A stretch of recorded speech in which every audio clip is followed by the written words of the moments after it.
the 2023 album of the year. Oh. This was crazy.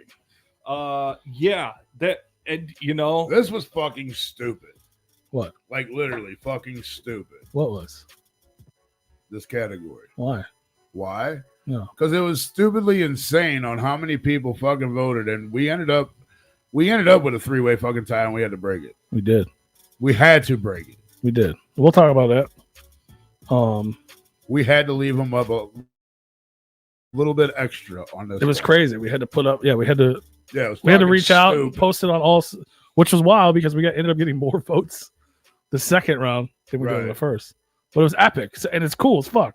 I mean, it was really like all right, you two duke it out now. Yeah, but we got a couple ties, so we're gonna break it down. So coming in fourth place, we had a tie for fourth place. In fourth place for the Replicon Radio Album of the Year, we had Jelly Roll with Whitsitt Chapel and Buckshot When Hell Froze. Fucking dope. Coming in at third, you want to do third? Go ahead. Oh, I'm sorry, I didn't know. Yeah, coming in third. I was lost there for a second. Oh yeah, we also had a tie for third. We had the horror super devil made me do it, and Ouija Mac with Beatrice. That's it, right? Yeah, Beatrice. Is that a tie in second place? Yes. Too? Yeah. Yes, it is. And in second place, we also had a tie with Darby O'Trill, Creek, Hex, Tales of a Cursed G. That's right. So they tied for second place. Another tie. That was it. So Darby and Hex and the winner. It was a 3-way tie. Yeah. They had to battle it out one last time to see who gets the crown for the album of the year. And that goes to the 2023 Replicon Radio Award for Album of the Year. All together now. Sure. Kung Fu Vampire Black Heart Machine, baby. Yeah. Holy smokes. What up, Dinosaur Brothers? Ooh. What's up? And we got Paxton in the motherfucking house too. Kung Fu and Paxton. Oh shit! Action, what up, Paxton? What up, guys? Congratulations, fellas. Who all do we got in here? We got everybody here, huh? We got Dead Body Man, Freaky P, Paxton. What up? Hey, man. Yeah, brother. It's hanging. Honored to be here. We're all in the house. Oh, right. That's me. We got Rue too. Kung Fu Vampire in the house. Man, I miss you, bro. It's so good to see you. You too, man. How are you? What, like you were saying about the float, man? It was really magical. It was like a retreat. You know what I mean? It wasn't a festival. It was more like I don't know. It was like a reset. You know what I mean? The Tomwood float was like this beautiful reset, just a relaxing family reunion. You know? Yeah. Absolutely. Yeah, if you want old school gathering vibes, dude, the float is where it's at. You get everybody's just chill, relaxed. Nobody's on some bullshit. Everybody's just relaxed, having a good time. Yeah, Kung Fu Vampire played it, killed it. Win this award. We put a lot into the album. We put so much into the album, and not a ton into marketing. So to find out people love the album was like the ultimate. Compliment. It was like just about the music, you know what I mean? And so to even get that 3-way tie with Darby and Hex was beautiful. I was like surprised, just because we didn't push the album all crazy, or we didn't have a marketing plan or anything, and so that's really awesome, man. We're honored. No, it's definitely well deserved, man. Yeah, it was crazy to have. We've never had a 3-way tie, especially not for first place. But the people definitely spoke. It was overwhelming, especially when we reposted with you three. Like it was wild on all platforms. It was like, holy shit. Yeah, it was just mad crazy. People love it, bro. Yeah, I was so glad to find out about Darby's album and Hex's album because of this album of the year award. I actually went and listened to their records, man. Really good albums, and I see why people got behind those albums. That Darby album slaps in the car heavy. So it was pretty cool, man. Paxton, actually, this is the first album he had like heavy production on. He's always co-produced every album since Love Bites. And then Come Dawn, he actually produced 2 tracks on there himself. And on this album, he produced 8 or 9 of the 14 or 15 tracks, man. So this was like a dual album for us that we really worked hard on during COVID. Is kind of when we started it and finished it right at the end, you know? Hell yeah, man. That's super dope. Congratulations to you as well, Paxton. Hey, man. Kill It means it. a lot, dude. Yeah. We put a lot of work into this album. And like, I feel like we were especially like doing it during COVID and kind of in our own little, we're not really getting a lot of outside influence from anything else. It's just cool that it's this well received. No, absolutely, man. And I just to congratulate you as well. Like I always, you do all kinds of dope shit, and I feel like maybe a lot of people don't know about it. But you're working with all kinds of different artists, like whatever. I can't remember that one lady's name, but it's like Jamaican electro, or I don't even know. I don't even know what's going on all the time. But if I see your name on it, I'm gonna give it a listen because it's probably gonna be dope and some shit I've never heard before. Right on, man. Yeah, I mean, I got tons of things going on. I got a recording studio in Oakland. I'm here in San Francisco. I manage one over here as well. So like I'm always interacting with just kind of the local scene and artists that come through. But yeah, I get all types of things that I get to work on, or I'm DJing or producing stuff, and yeah, just trying to get the music out there always. Killing it. If you guys don't know about Chris Paxton, you better go follow him, man, because he's Action packed music. Hell yeah. And here you guys are, man. Album of the year. And it's a beautiful thing. What's going on? Obviously, somebody already made a comment about the Double Dragon that you and Buckshot have announced part 2. Can you tell us anything about that or anything else that you may or may not be working on? Yeah, we're approaching the Double Dragon 2 album even a little bit more methodically than the last one. I'm super into that project. I think it's fun. I've never, in my entire career, have I ever done a collab album, and I've never done a side project or even an EP. It's just kind of a random fun fact. So for me to get behind that Double Dragon record, you know that it was real. I trust Buckshot. I like his ethics, you know what I mean? He's culturally so different from me, you know what I mean? Just being from Louisville, Kentucky, and me being a Bay Area guy, like we're just culturally really different, and I think that our sound is different, you know what I mean? And for us to work together, I felt like when he approached me about doing a project and we came up with this, it just was like automatic, easy to deal with. We're both equally involved, you know. It's awesome. But for Double Dragon 2, it's the year of the dragon, so we're definitely coming out with it this year.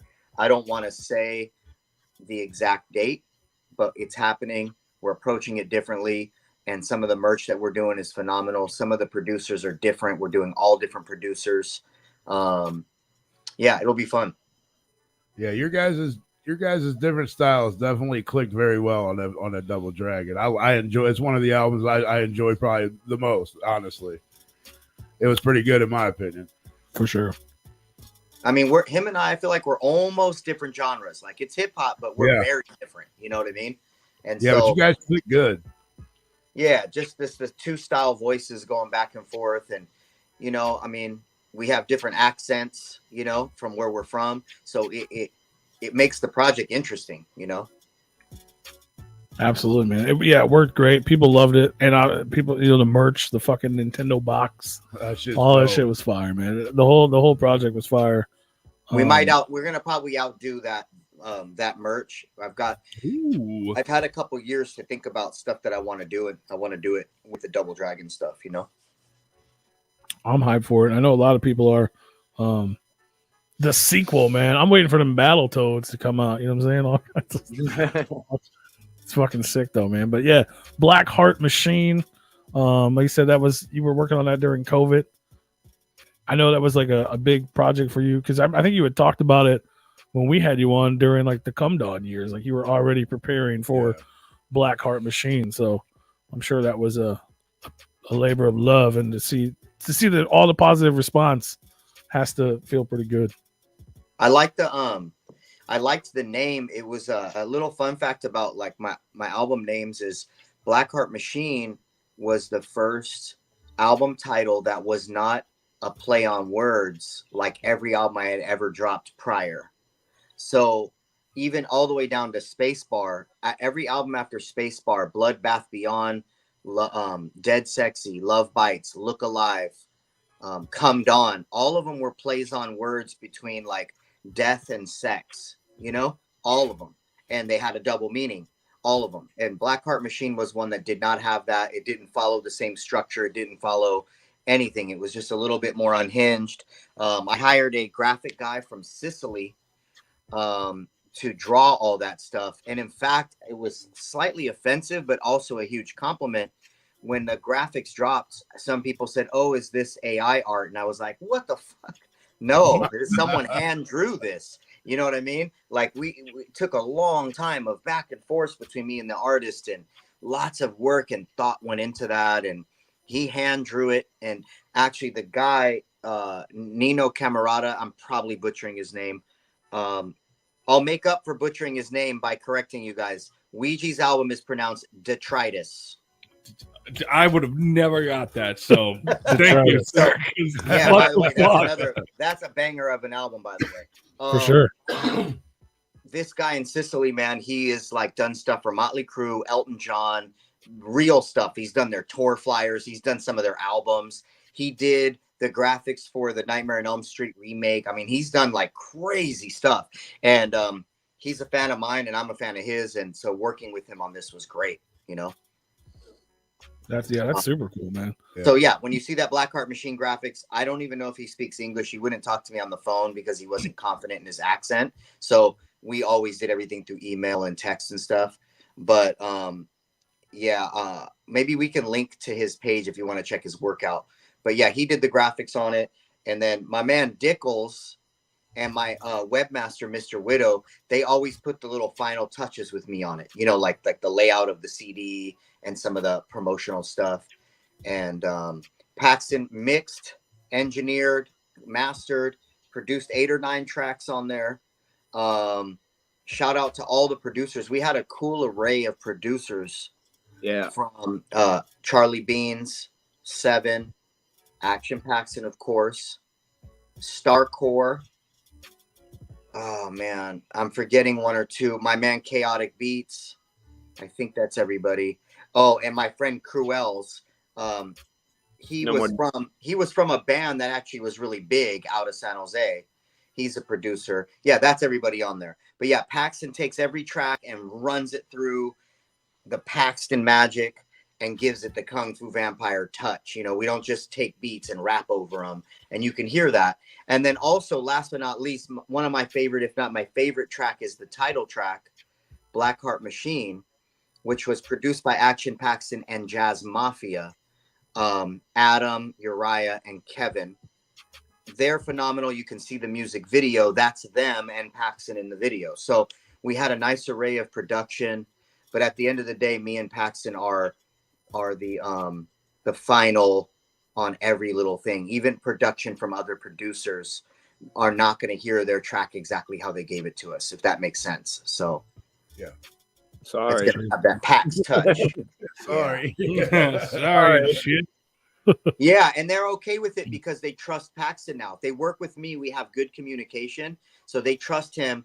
And I tell them like, "Hey, man, like the snare wasn't really snapping. This is what we exchange it with," and they're like, "Oh, that's super dope. Thank you." You know, like they like it. They're not tripping if we fix something. You know, and we're open to them like reaching out and saying, "Hey, can you switch this?" But usually it's the other way around. We add and subtract.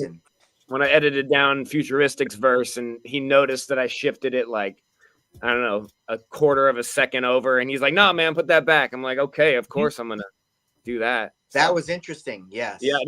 I thought it was going to slip right past him, but no, he caught that shit. And I will just come on and say this about previous albums without saying names, respectfully. Some friends of mine that are pretty big in the business that are chopper lyricists and stuff that we've done tracks with, they gave us verses for some of our albums and they were so offbeat in certain spots, and Paxton was like, let me help you out, bud, and he fixed their session and made them on beat. You know, it's like, whoa, man, come on. It's like, I But- didn't know I was going to have to hold your Unbelievable. hand on this one, but here, Yeah. let me just go ahead and help you. They might That's have been good, on MDMA or something when they, we'll give them It the happens. benefit of the doubt. They may have been Oopsies. hammered. Yeah, it happens. You never know, man. Some people are gay on ketamine. Yeah, people that do. is true. You know Yeah. what? People They do may have stuff. dropped the verse in the back seat of a 1989 Suburban next to the drug bridge. I don't know. Oh, shit. It happens to the best of them, It bro. happens. This was that era, Right. But that's dope though, because I mean, obviously you're a professional and you're trying to put out your best product. So if that indirectly makes other people look better, then I don't know why they would be upset about Yeah, I it. mean, at the end of the day, your name is on that finished product, so you got to make yourself look good.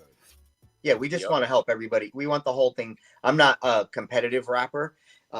Like I'm not into the whose verse was better. Like I want the people on Right. our albums to be better than me. If we can help them be better, then that's great. Sure. So we want everybody to sound great. And the only time I feel like I've ever been outshined is on my own albums by guests, and I love that. It's fine with me. You know what I mean? Usually on other people's projects, I will say I usually outdo them. That's just what I noticed. So maybe it's a trend. I don't know, but I definitely have been outshined on my own songs, and I love it. We make them sound better. Sometimes we put more work on the engineering side. Paxton is editing their stuff even more than mine, just because it's a fresh ear. We hear it and we go, okay, we know what we need to fix with this person's verse. So, but yeah, this album, by the way, speaking of verses, we only had 2 guests on the album. One was Triz and one was AWAX. 2 very different artists from different genres, from different worlds, from different areas of the country. And the rest was all me. And I don't know that we had any guest singers. Did Paxton, do we have any guest singers? Oh, my friend Justin Lamas, who's actually from the Bay Area. He's cool as hell, man. Hell yeah. I love to see it. And you're doing some singing. You're a singer now, Kung Fu Vampire. I've always sang on stuff, and I still don't call myself a singer, but I think at this point now I can sing. Like I have a bigger range and stuff. And in fact, at rehearsal last week, we're rehearsing for this Tech 9 tour coming up. Paxton and I were singing, and I was singing a completely different harmony on Duality I've never sang before. Not sure if he heard it in his earbuds, but that's how you get better, is just trying new stuff. And That's I dope. mean, you know who we're gonna get on the next album that's a dope singer is Kung Fu's daughter. Oh yeah, Nice. Oh, that's Yeah. dope. this will be a first. She turns 13 this month. She's more than ready. So And she's already showing that type Well, of happy talent. birthday. Nice. yeah, she's in musical theater. So she's already been performing to sold out crowds with her musicals. So it's been fun to watch. Oh, that's Get it. incredible. She get it from a daddy. And she was in your video. She did a great job in the video with the box. Yeah, that was cool. That was right? These Days. That's on this album. That's on Black Heart Machine. That was the first single and video off the album. Hell yeah. And there a sequel to that or something? Isn't Well, the story of the Red Box has been ongoing since 2013, so 11 years now. And I kind of feel like I got to wrap it up. You know what I mean? Like it's time to wrap it up. It's been 10 years, but it's been fun kind of continuing the story. In fact, the Red Box is right back here on a shelf as we speak. Ooh. do you But know we what's will in the box? reveal a prequel and a finale of the Red Box, hopefully sooner than later. Hell yeah. That's dope. There's all kinds of freshness and like little things going on that maybe a lot of people don't notice. So pay more attention when you guys listen to the music, man. Because one thing about you and also with Buck, not even to bring that back up, you guys are both very intricate. Like there's a lot of nuance and there's a lot of like hidden things and references and shit people may not get. Buckshot said some shit that I didn't even know what the fuck it meant until 10 years later when I like read a comic book and I'm like, oh shit, that's about whatever. Like same shit with you. There's like different stuff going on, man. And I appreciate that. Like there's so much, there's levels to it. Yeah, he's really cool. He's got like a lore going on with this thing. It's really cool. And you do too with your 11-year-old box. The Red Box story has never been, nothing like that's ever been done in hip hop. I mean, I don't know about in any music. Has someone had an ongoing story of a red box in music videos that's being told out of order? So it's very extreme, but it's something that I have to do. It's something I want to do. And creatively, it's kind of one of those nuances mentally, like I have to do this. This is something big that I have to figure out how to do. And then the other part that was hard that I think was a nice little Easter egg was the play on words with all the albums for 20 years. And I don't think people even realized it necessarily because I didn't vocalize it a lot. But, you know, it's hard to come up with Come, Dawn, Look Alive, Love Bites, Dead Sexy. You know what I mean? It's just, it's not real easy to have a play on words. And all of them were almost the same amount of letters to words. I mean, it was very similar. 13 tracks in the album. 13 tracks, which there's 13 letters in Kung Fu Vampire. So there's little things like that that I do. I probably should toot my own horn more and like announce them and talk about them and include the fans. But at the same time, I like the Easter egg aspect for the people who figure it out, you know? Oh, hell yeah. I think it's cool shit. There's one Easter egg that I think is pretty obvious, though, but I mean, people have to go back and listen to it. Is Kung Fu always drops like an 80s band reference in a lot of his verses. Oh, so yeah. Go back through and then just try to figure out what 80s band he's talking about. There's always one. I say Judas Priest, Iron Maiden, Metallica. Yeah. I say about everything. Yeah, that's right. So another little tiny Easter egg is I always throw one Spanish word in somewhere on an album. That's another Easter egg. But the 80s band one, thanks for reminding me, Paxton. That's a funny one. I always try to throw it in.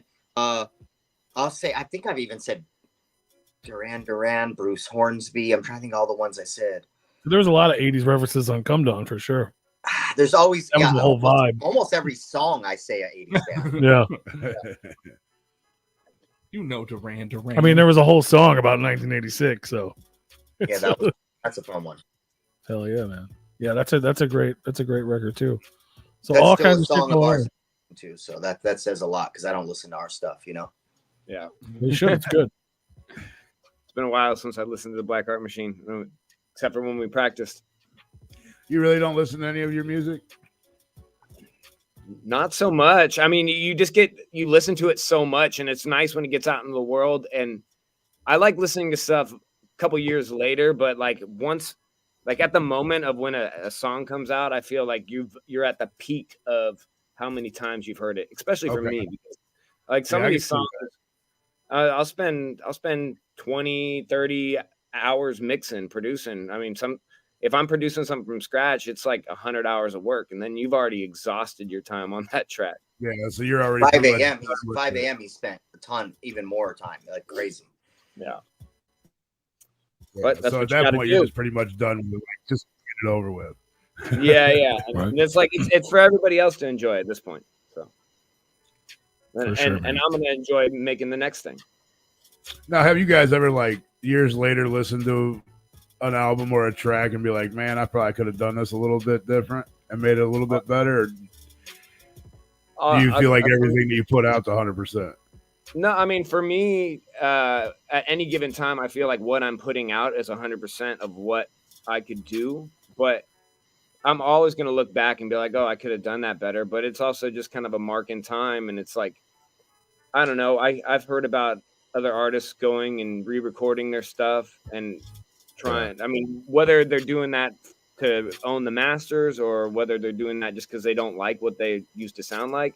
I don't know. There's something authentic about just being in that place in that moment of time. So yeah, I appreciate it, and it's just a nice way to look back.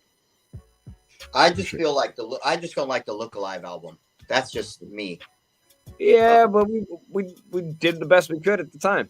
So. Well, your standard of mixing is amazing. I just don't like my stuff on there. But then there's a couple bangers on Look Alive. You know, like Fire, Duality, Nocturnal. There's a couple bangers on there. No, that's Duality is one of my favorite tracks from you, man. I love that fucking track. But that's like Look Alive's the only one where there's a few songs where I'm like, oh, barf, get out of here. I hate it.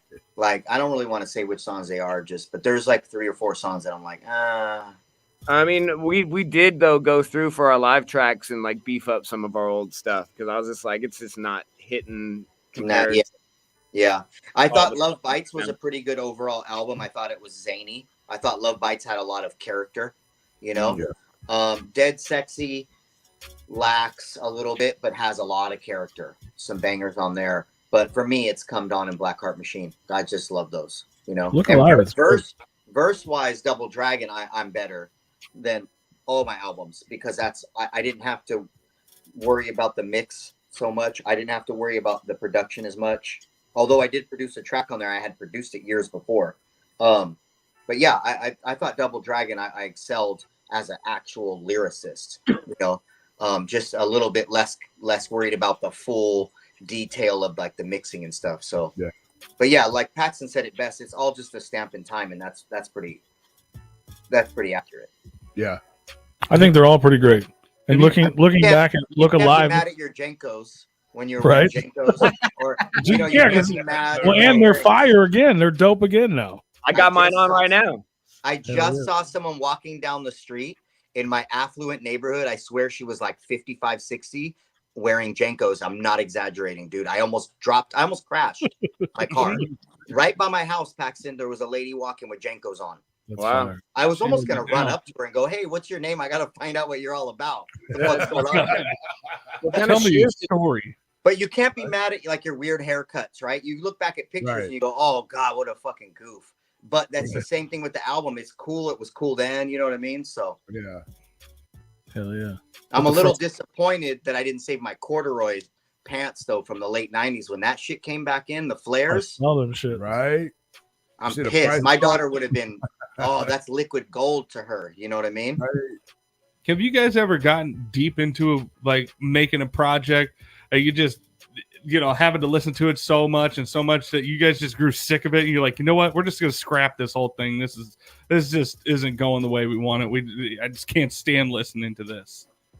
I think me and Paxton both have done that. We don't do it as much anymore because we don't entertain shit that's not where we want it. You know what I mean? Mm. At least the bare minimum coolness of it has to be there. Otherwise, we won't entertain it. We'll be like, this isn't going anywhere, and stop it early. You know. Yeah. We've definitely scrapped songs, but not like if we're going in intentionally doing an album, like we're not going to scrap the whole album. I have done that though with the project that I've worked on, but not with Kung Fu. Like I still have the whole album, and it's actually really good stuff. But I just listened to it so much that I was just like, it's not the business. But I'm maybe something for a later date. Yeah, I actually released a couple of the songs off that album recently. It was with an old band I used to be in called Hugas, and like the songs are great, but I was just like at a moment in time where I couldn't even work on it anymore. And like that stuff I recorded 13 years ago. So the sound's definitely not there up to par today, right? Well, but I mix it now and I can bring it up to that. So right. Yeah. But Replicon, homies, I will say this.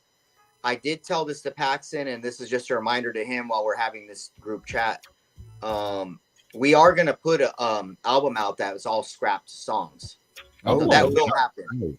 Mm-hmm. Yeah, because some of them have something to them that are really creative or fun or something interesting. You know, we did this song called "My Funeral" many years ago, actually before I met Paxton, and I freestyled the whole thing. And I don't think we were drunk, but we might have been on mushrooms a little bit of weed, you know, and just vibing out with my full band, with 10-piece band, and we created this song. And I freestyled both verses, and it's kind of gibberish, but I mean, a lot of hip hop is. But the chorus even was freestyled, and that came out amazing. The music is great, and like stuff like that. So we want to put out like a Coffin Files. I want to call it the Coffin Files or something like that. You know, the Lost Cum Drops. That's a dope name, the Coffin Files. I like that. Yeah, man. I like Something the Lost like Cum Drops. Just make it that. The Lost Cum Drops. Yeah. The Shooting Blanks album. There you go. Yeah, make Kung Fu dirty again. Yeah. We like it. He's trying to clean up for the 13-year-old he's got. I like that. Shooting blanks. You know what? Considering her favorite movie genre is like Korean horror and Korean snuff flicks, I'm probably okay with just fucked up music. She's fine with it, you know? Right. That's fucking epic, dude. I love it. And I love all the records, even the one you don't like. Just so you know. Well, thanks for having us, guys, and I hope people enjoy Blackheart Machine. If they don't know about it, maybe this will help create some awareness. Yeah. They voted for it, man. They love it. They should go listen to it again and revisit it and get ready for Absolutely 2024. So other than obviously Double Dragon's going to be huge, have you been working on another solo record? No, I'm kind of collecting. I'm talking to different producers. I'm collecting some beats for it, and just taking my time on it. We're really focused on this new merch, the 20-year anniversary of Blackheart of Bloodbath Beyond. We are getting back out for a part 3 of the Blackheart Machine tour. We are going on tour with Tech 9 next month.